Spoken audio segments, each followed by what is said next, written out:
So we're going to talk about imposter syndrome. Um, I must admit, this is something that I was aware of many years ago. I just didn't call it by a name. So I'm kind of looking forward to talking about this today, and probably more importantly, to be coached on it today as well, maybe in the second session. But to really spend some time and just talk about this issue of imposter syndrome. It's estimated somewhere in the region of about 70% of people would have experienced this imposter syndrome. So if you've not experienced it, it's very likely many of your clients would be experiencing this particular syndrome. Now, the imposter syndrome is the internal experience whereby you begin to believe that you are not as able or competent or as effective as others deem you to be. And it's a weird feeling if you have not experienced this. And especially in my last role, for about 12 and a half years, I was a lead negotiator selling privately owned businesses. And one of the challenge I particularly had was most of my colleagues who were at my position would typically, if you went to the office and you saw their desk, they would typically have piles of paper, and they were always on the phone and they were always reviewing stuff. But if you came to my desk, I have a no paper policy. So my desk would usually be clean. Only my laptop and my screen would be there. And you would rarely find me in very deep, agonizing conversation as my colleagues. I would never stay in the office till like about 8 o'clock. But somehow the way I worked delivered better results. But my colleagues who would literally be pulling their hair out, they achieved good results, but just didn't match mine. And I kind of felt that maybe I just had a whole lot of luck in my way. I just never really attributed it to experience or to skill. I just figured I'm not doing what they're doing. So therefore, mine has to be luck. To be honest with you, I was so convinced one day somebody would find out that I'm a fraudster, that I'm just making things happen without really knowing how it all came to happen.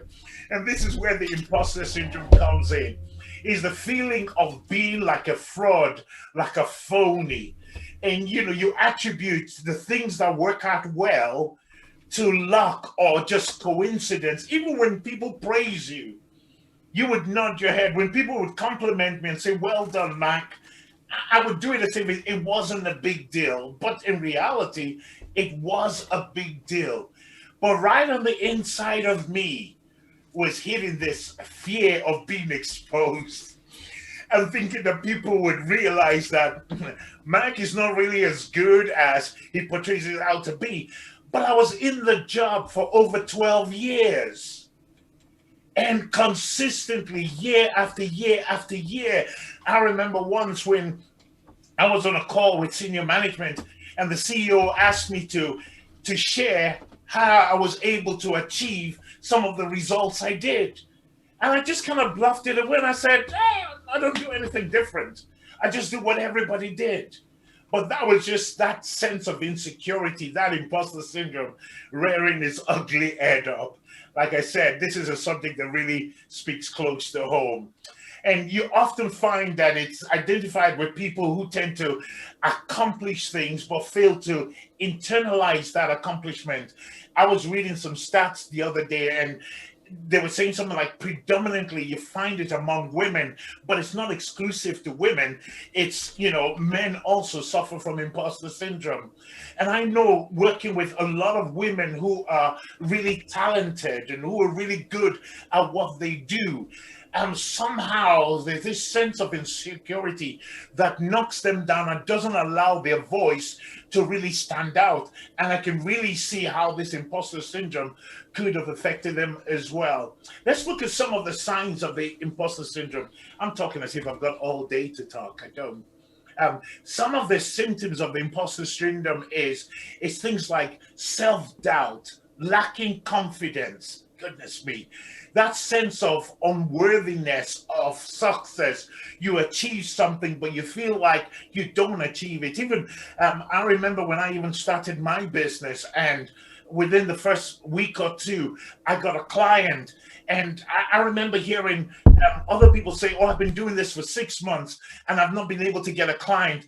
I didn't pat myself on the back and figure, "Wow, you must have done really well." I just thought it was coincident. I just thought, well, actually, the client I got is somebody I knew historically, and they signed up to me because they knew me. I would always attribute it to something else. That feeling of unworthy of success, that feeling of being inadequate or incompetent, and feeling like, constantly feeling like a fraud. And I have to admit, one feeling I had the most was that of guilt. Of, I just felt, people are praising me for something that didn't really require me to do much. It just so happened that it came together. uh, and some of the impact of that sense of that imposter syndrome could be, your inability to actually assess your skills and your talents, because you have to believe in yourself to move forward in life, to grow your business. And if you keep doubting yourself, if you keep doubting your own capabilities, the decisions you need to make, you will never make it. And surprisingly, successful people who struggle with imposter syndrome suffer from depression.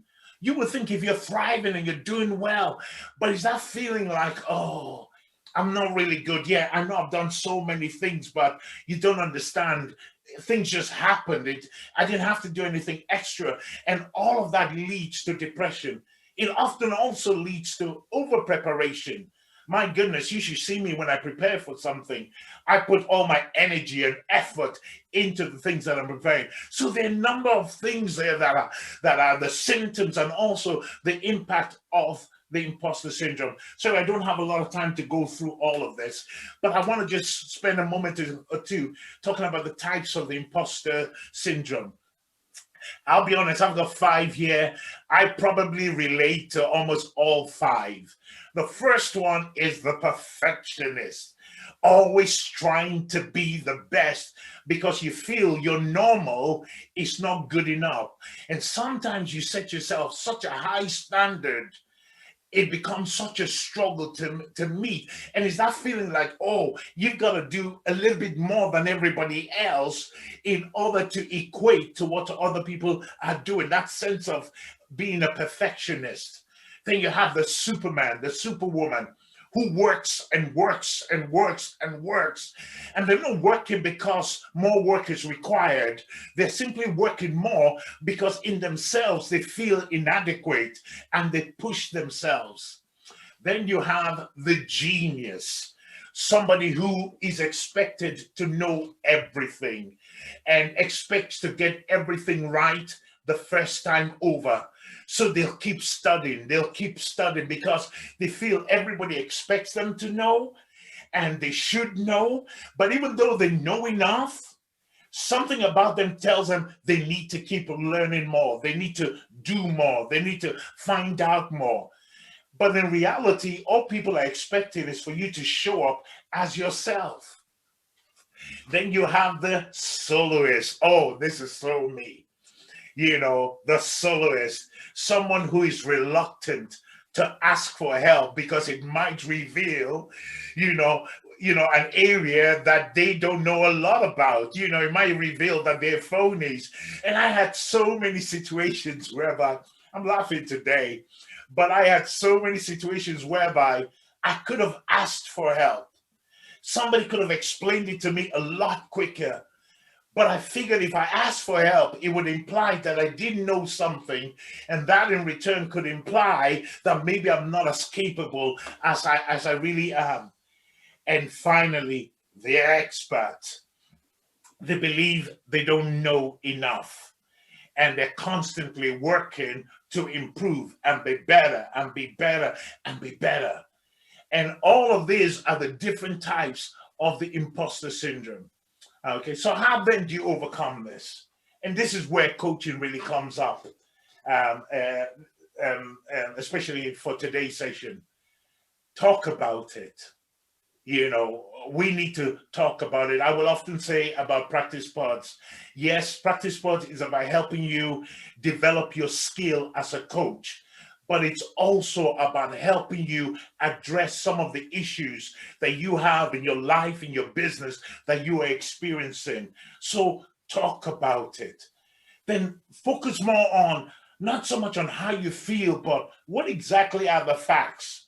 If you succeed in something, praise yourself that you succeeded, and don't focus too much on the fact that it didn't feel like a success.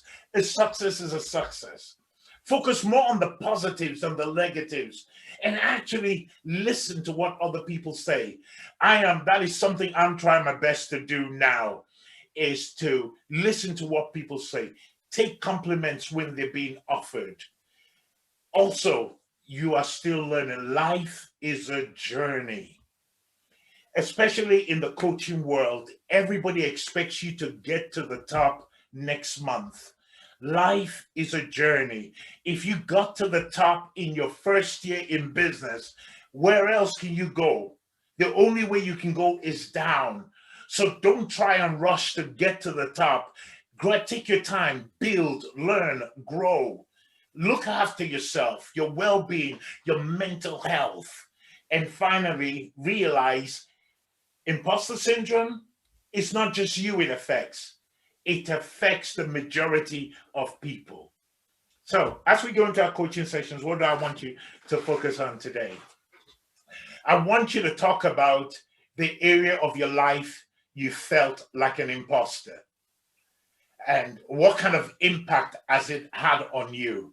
And what I want you and the coach to work on is what steps can you begin to take to help you overcome that feeling of being an imposter.